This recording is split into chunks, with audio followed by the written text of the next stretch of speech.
Perfecto. Bueno, entonces comenzamos.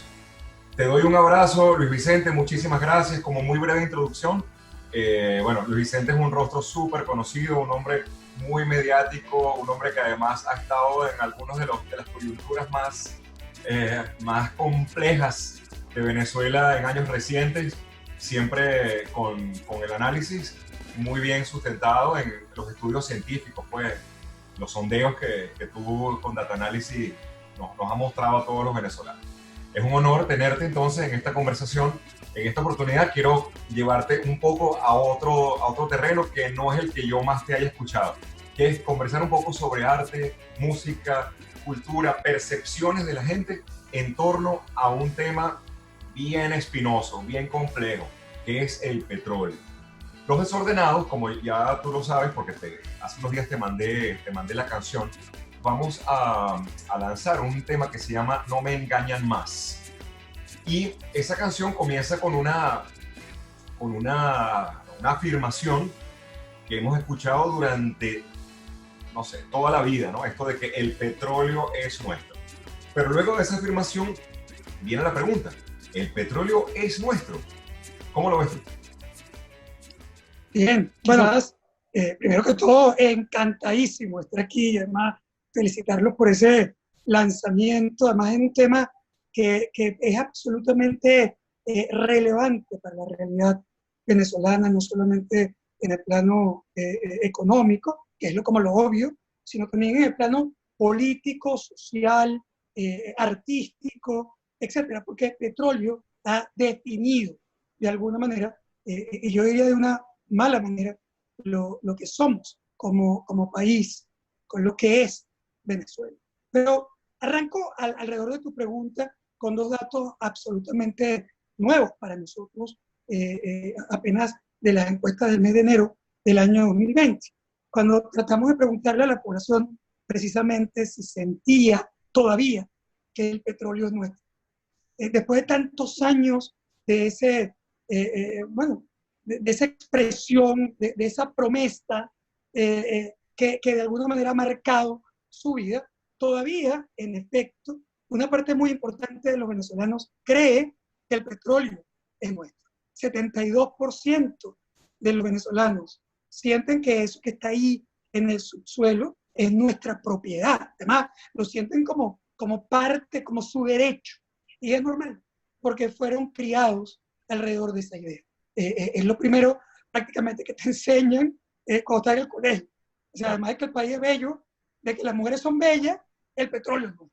Es una cosa intrínseca. Sin embargo, 81% de la población venezolana, en cambio, cree que ese petróleo no le ha ayudado ni en su vida, ni en el desarrollo, ni en la solución de los problemas en el país. Hay como una dicotomía entre esa percepción de propiedad que ha sido aprendida y lo que ellos creen que en realidad eso les ha generado. Y también tienen razón. Es decir, el primero porque fue aprendido y el segundo porque lo han vivido. Es decir, la primera pregunta que se van a hacer es, si el petróleo es mío, ¿por qué yo estoy pobre? ¿Por qué el país está destruido? ¿Por qué no hay gasolina?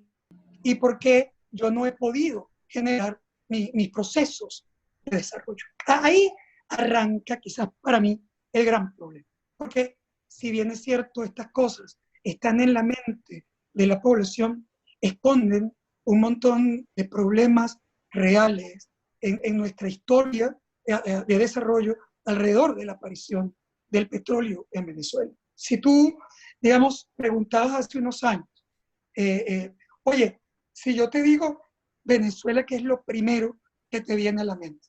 Lo primero que venía siempre era petróleo.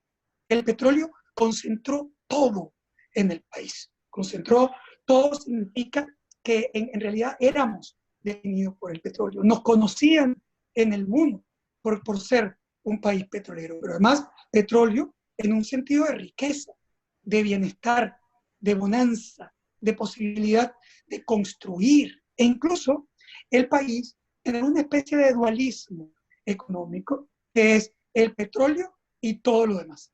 Pero ese todo lo demás, a su vez, dependía del petróleo. nos sentíamos orgullosos de tener grandes autopistas, quizás las primeras autopistas que se construyeron en América Latina. Los latinos venían a Caracas para ver la modernidad, los edificios, el diseño, las empresas, pero eso todo era un espejismo, porque no era verdad que nosotros habíamos desarrollado ni riqueza ni recursos para producir eso que estábamos viendo. Era el espejismo de la generación de un ingreso proveniente del petróleo que lo teníamos ahí prácticamente regalado, como un maná que caía del cielo y que todo dependía entonces de esa actividad de la cual básicamente nosotros teníamos muy poco que decir. Estaba ahí sin que nosotros lo hubiéramos generado, ni creado, ni innovado, ni generado esfuerzos relevantes por él. Entonces, básicamente todo existe en términos de ese petróleo. Y lo que termina ocurriendo es que tú creaste una sociedad dependiente que al final sentía que todo se lo merecía, que todo además se lo merecía sin esfuerzo, sin trabajo, sin innovación, sin educación. Tú eras el dueño del petróleo, por lo tanto tenías el derecho a recibir su renta. Incluso llegaste al punto a pensar que todavía es importante que tenías el derecho que te regalaran la gasolina, que te regalaran todo alrededor del petróleo, porque ese petróleo era tuyo. Bueno, ¿qué hiciste con esa sociedad? Lo que realmente construiste es el equivalente al hijo maléfico de un rico. Es decir, en la historia económica y social, uno de los elementos más importantes es entender el daño que le haces a tus propios hijos cuando tú has sido exitoso e intentas criarlo a él en el bienestar, de entregarle todo lo que él quiere, bajo la tesis de que tú quieres que viva mejor, tú quieres que tenga más, que no tenga escasez, que tenga las oportunidades de comer, de viajar, de vivir, de estudiar, lo que tú no pudiste hacer, sin darte cuenta que precisamente por haber tenido tú que luchar, por haber tenido retos importantes, por haber tenido escasez, por haber aprendido a luchar, fue que tú pudiste ser exitoso. Y entonces le robas a tus hijos la oportunidad de tener hambre, que es fundamental para crear, para innovar, para luchar. Y esa sociedad es exactamente eso debido al petróleo. Es el hijo rico del petróleo. El hijo rico de una riqueza que no generó él, a la que él no le puso esfuerzo, ni empeño, ni innovación, ni creación. Y el gobierno se da inmediatamente cuenta de su gran oportunidad. ¿Por qué? Bueno, primero, porque si él podía venderle a los venezolanos la idea de que el petróleo era nuestro y que él era el llamado a repartirnos ese petróleo, a repartir la riqueza de ese petróleo, esa era entonces la base de su poder. Él se convirtió nada más y nada menos que en el repartidor del cual todos dependíamos. Y entonces ese gobierno se convierte en omnipotente y en omnipresente frente a una sociedad que tenía básicamente que esperar que ese gobierno repartiera, bajo una tesis que es típica en mi pueblo. Por ejemplo, allá en Mérida, en Tovar, yo siempre básicamente lo aprendí de chiquito. El que parte y reparte se queda con la mejor parte.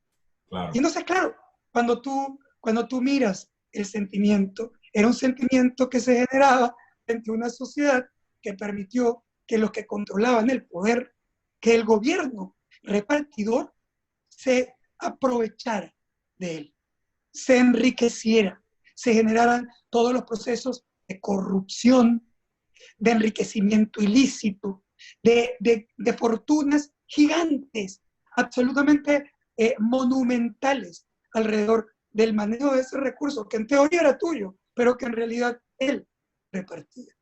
Al final, ese hijo de rico que se acostumbró al maná, no entendió nunca entonces que la riqueza en realidad se generaba en el trabajo, en el esfuerzo, en la creatividad, en la producción, en la educación. Se hizo absolutamente estéril para producir. Y esa concepción de sociedad tuvo como resultado lo que tienes a la vista. Es decir, es lo que nosotros tenemos hoy. Desde el punto de vista económico, tienes que un país ruido, destruido, que destruyó su capacidad de desarrollo, su infraestructura, esa que aparentemente era rica y que hoy no vale nada.